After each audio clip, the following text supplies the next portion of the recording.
Hey there, how y'all doing this fine morning?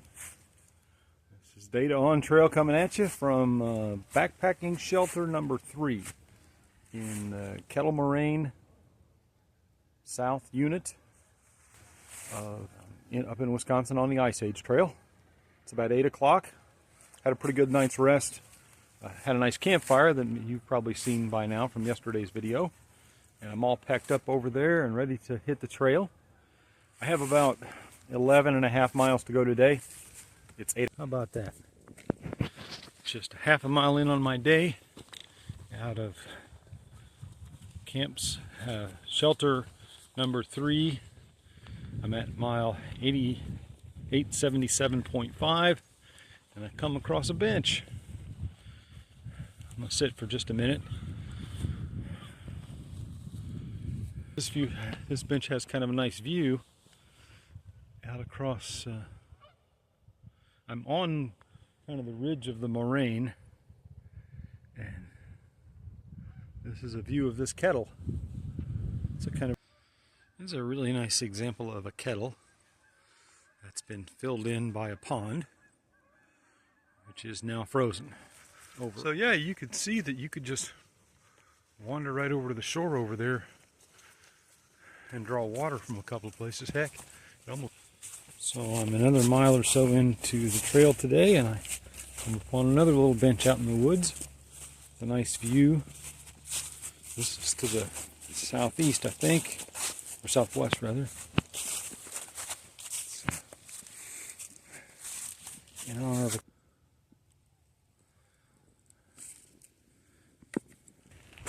It's 9:30, and I have just finished up the Black Hawk section of the M.Y.T.H trail.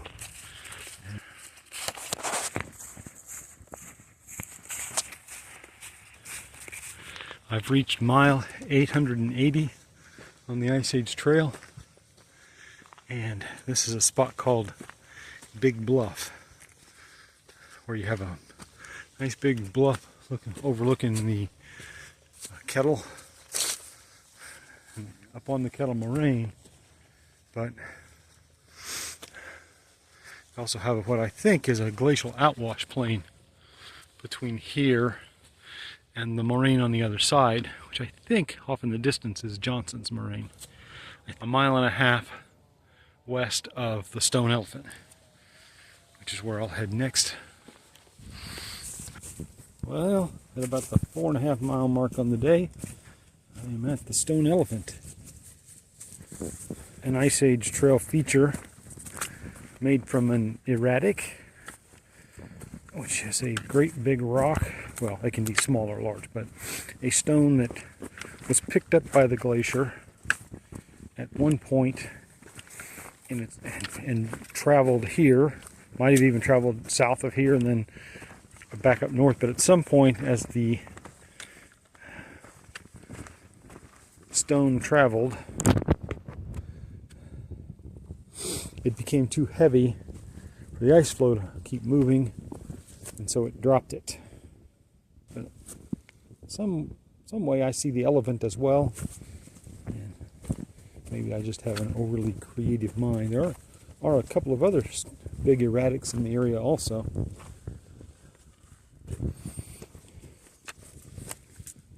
This is it from the other side. Would have it, there's also a bench here, so I'm going to take my morning break and have kind of a second breakfast, some power bars and stuff. Hydrate. Got a couple of miles left to a campground where I'm going to then have lunch. Saddle. And it's kind of rocky because we're far enough up that erosion has done its work over the last 10,000 years, and what remains up here are a lot of rocks and not very much soil. You can see where the trail crews have been hard at work. There's been a fair amount of that along here, along with some trail rerouting around erosion areas. I think I showed you a little bit of that. I actually came across 3 of those trail reroutings with the little yellow flags, so it was kind of fun to be a part of helping work in a newly blazed trail.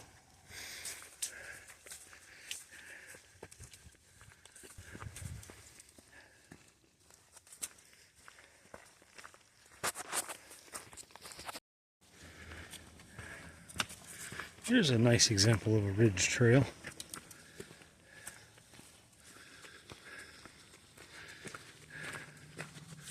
Let's see, if you look this way, it goes kind of down at about a 45-degree angle.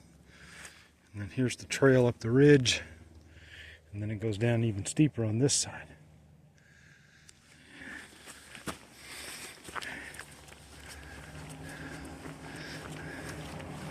So I came upon another bench with a view.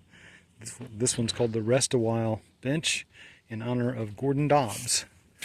It also has a really nice view to the northwest out over that glacial outwash plain. I'm posting notes about some of these benches I find on Far Out. So we'll see if they start including those. But I like the idea that as a hiker on this trail, I get to contribute something while I'm busy using it.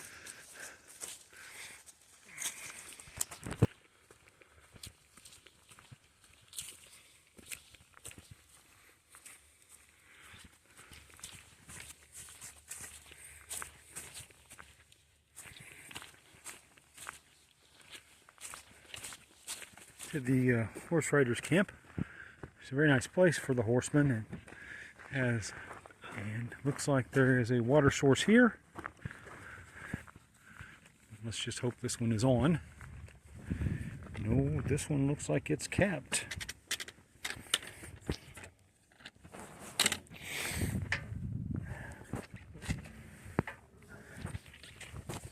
Okay, so this water source is not working. These two restrooms say they are closed for the season.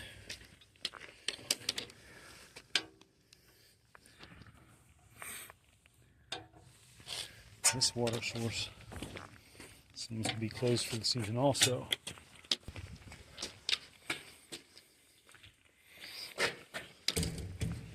Shower seems to also be all locked up.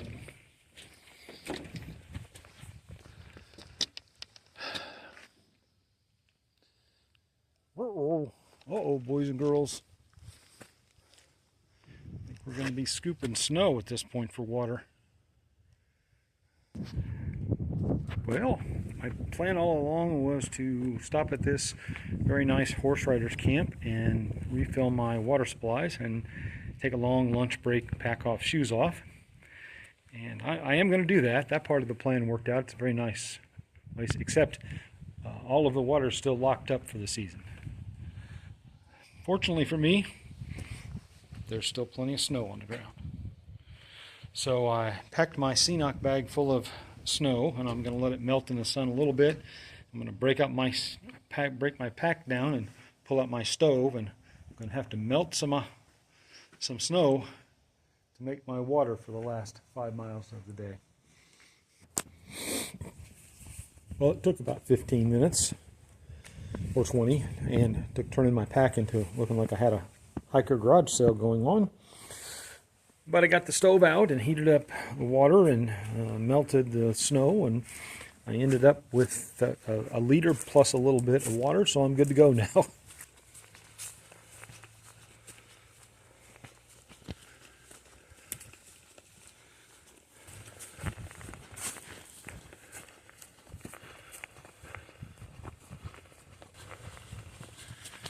Here I am crossing another snowmobile trail.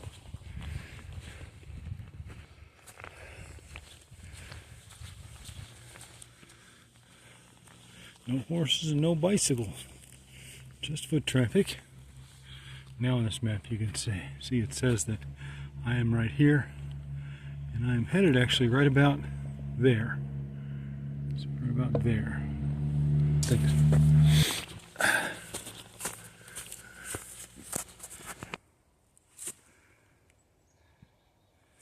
I'm down to my last 1.5 miles of the day, and I came across this spectacular oak tree blowdown. Partly spectacular because it's like there are two of them. One of them's holding the other one up. Looks like it's been here for a while. Kind of a naturally arched little cave there. Just finished that last segment. I think that was the I don't remember which segment that was. I'll list it here. Anyway, I finished that segment up, and now I'm entering the Stony Ridge segment. And in this case, they've done a prescribed burn on the prairie to my left. Makes me feel right at home, like we do in Illinois. And here's a water source if I needed water.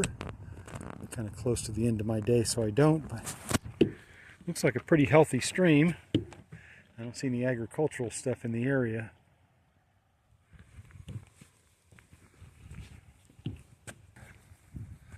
Well, folks, round one of my M.Y.T.H hiking section for 2026 on the Ice Age Trail is now behind me. Literally, that's it right back there. I hiked from the western edge of the Whitewater Lake segment all the way back to the southern unit of the Kettle Moraine State Forest's southern their headquarters. And all in all, I hiked 20 or so miles, and it was a good prep hike for the AT, and it's actually a really nice section of the Ice Age Trail to go hike. So I highly recommend this section for folks who want to learn about a little bit about backpacking. And I'm going to sign off for now. Next I see you, it's probably going to be from Starved Rock State Park in Illinois a couple of days from now, with Mrs. Data on some day hikes.